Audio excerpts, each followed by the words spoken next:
Welcome back to yet another exciting session on the arts, aesthetics, and the cultural expression.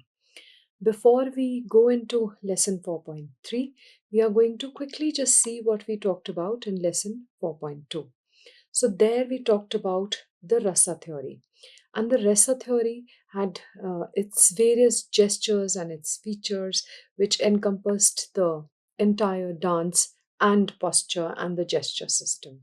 So, the very first of the Navrasa was Sringara, that talked about erotic love. Then we had the Hasya, that talked about comic laughter. Then we had Karuna, that talked about pathetic and sorrow. Then we had Rodra, which was about anger and furious. We had Veera, which was about heroic. We had Bhayanak, which was about terrifying and fear. Then we had Bibhatsa, which talked about odious and delight. Then we have Adbhuta, which talks about marvelous and astonishment. Then we have the Santa, that talks about tranquil and peace. So we did see through various diagrams, through various pictures, that how these facial gestures are very important in performing arts. When we have the performing arts, it is very appropriate to be in the character that has been given to a performer. The reason why a person has to be in the character is for audience appeasement. And if the audience appeasement is not there, then the performance actually doesn't matter. So, for the performer to have encompassed all these emotions very well into the character is very, very important. And now, to begin with lesson 4.3, we are going to again delve into the arts, aesthetics, and the cultural expression. And the sub of the topic that we are going to talk about today is temple architecture, the nagara, the dravida, and the vesara.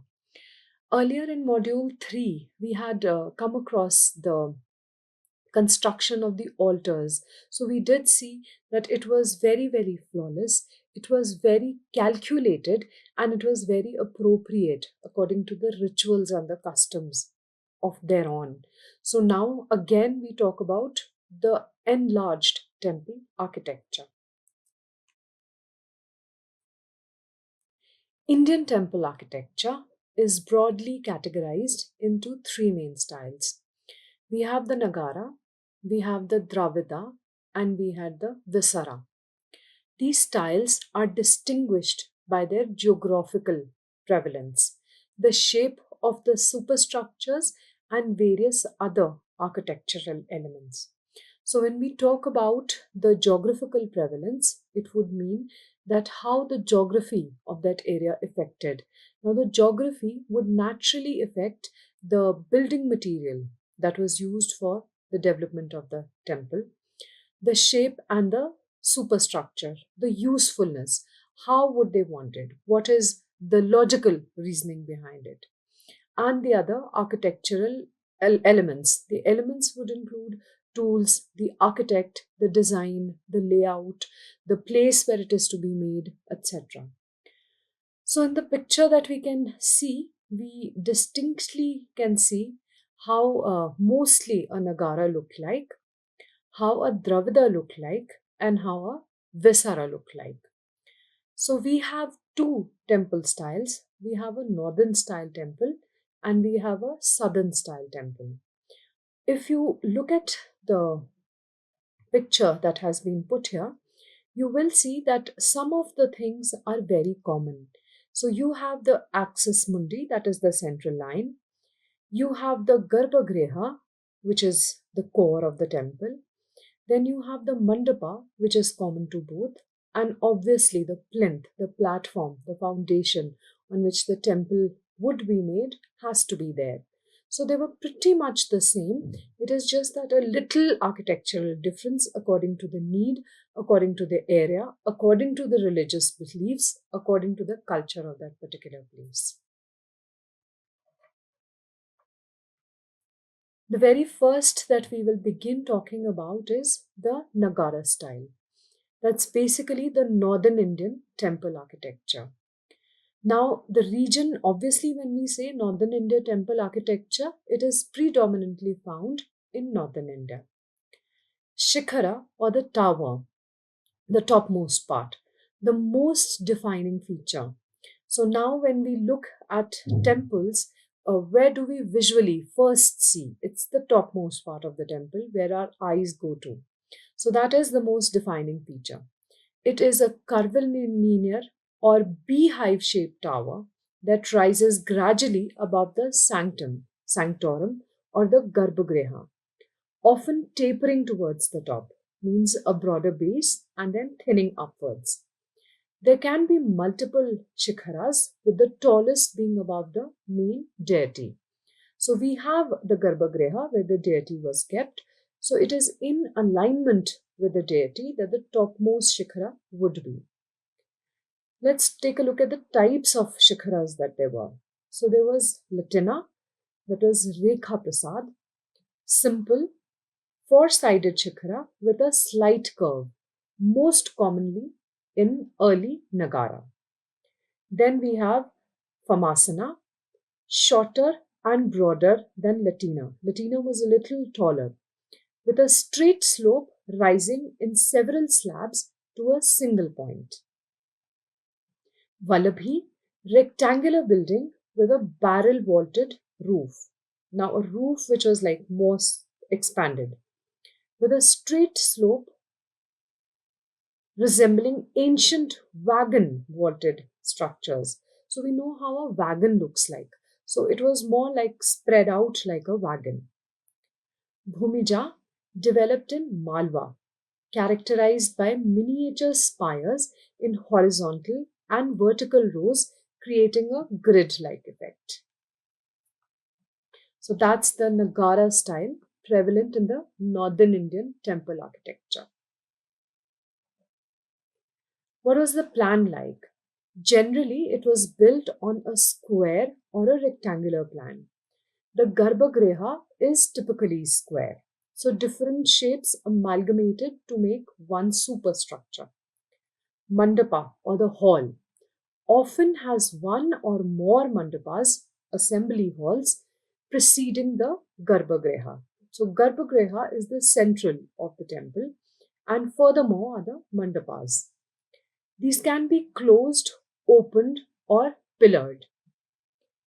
Absence of boundary walls or gopurams. Unlike Dravidian temples, Nagara temples generally lack elaborate boundary walls or towering gateway structures, or the gopurams. The shikhara itself is the most dominant visual element. So the shikhara is the biggest element of the architecture of the Nagara style. Platform, or the Jagati. Temples often rest on a high platform called the Jagati. Sculptures. Exteriors are richly carved with sculptures of deities, mythical creatures, and narrative panels. Interiors are often relatively plain.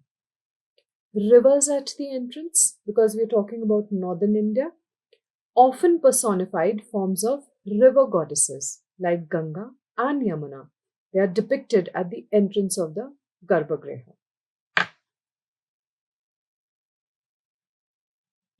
Now, these are examples of the Nagara style of architecture. So, we have Kandarya temple, which is at Khajuraho. You can explicitly see the shikharas are very predominant in the picture. The moment you look at the picture, it is the shikharas which catch your eye. Then we have a sun temple, the one in Gujarat though. So the sun temple too has got a barrel shaped shikhara that we talked about. So you can see the difference in the two. Though they are both Nagara style, but yes, a little bit different.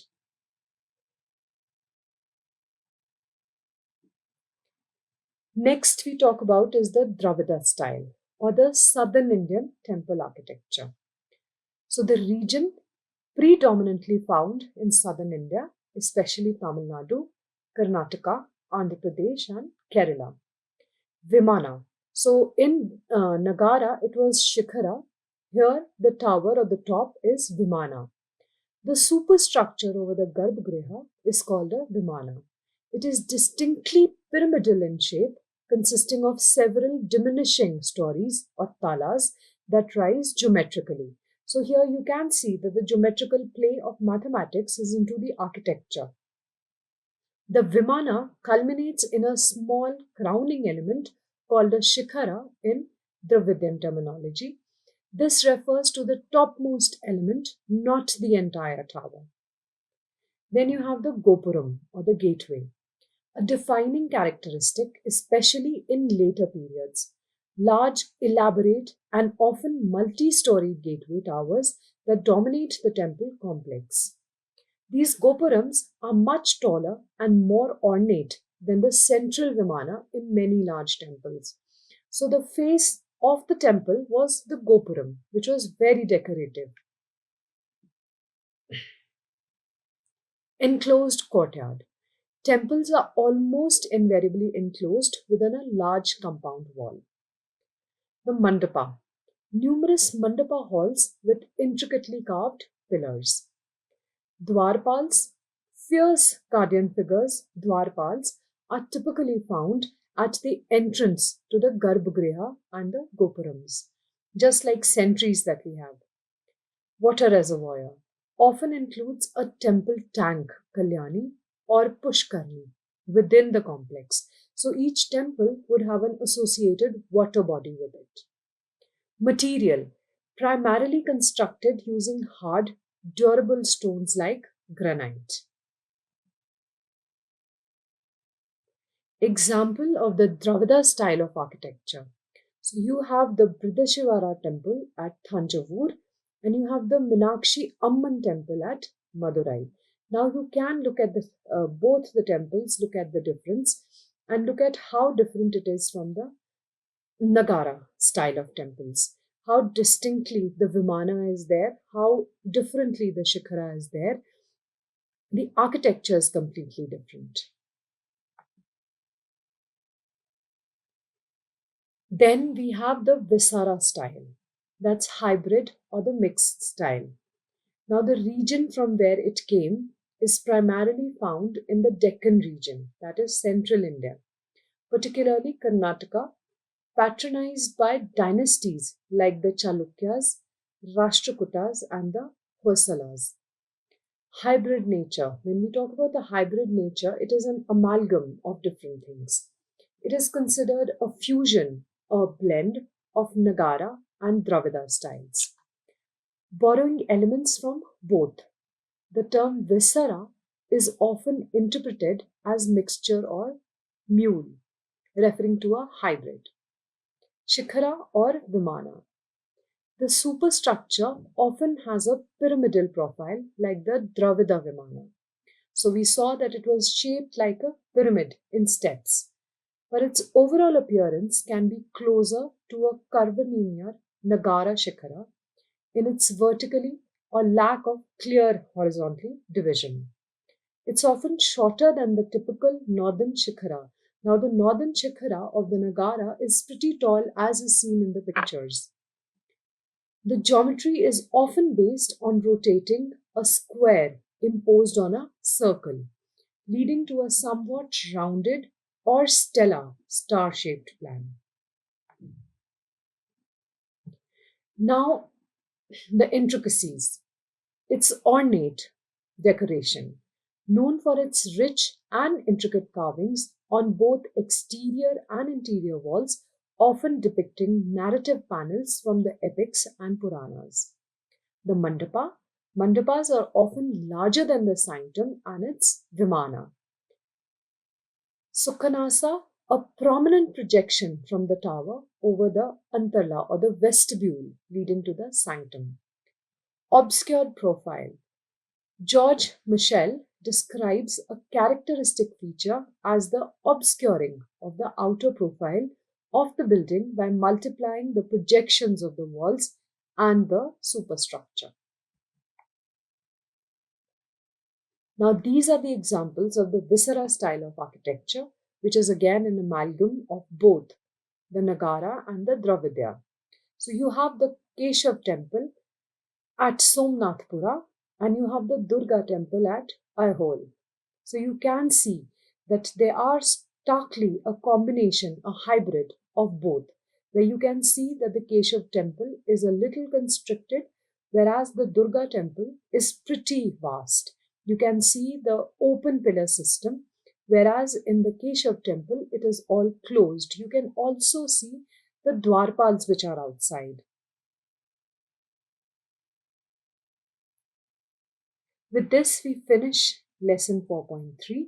So, here we talked about the architecture of the Indian temples, and there were basically just three: the nagara, the dravida, and the vesara. So, again, the nagara predominantly in the northern Indian stations, the dravida in the southern Indian stations, and the vesara, which was a hybrid of both. Now, all of these three have their distinct characteristics, but these distinct characteristics also overlap, considering that the basics and the architecture basics remain the same for almost all, like the shikhara, the vimana, the mandapa, the gopurams. But then, if you visually see the pictures, you are able to differentiate in between the styles of the temple. Thank you.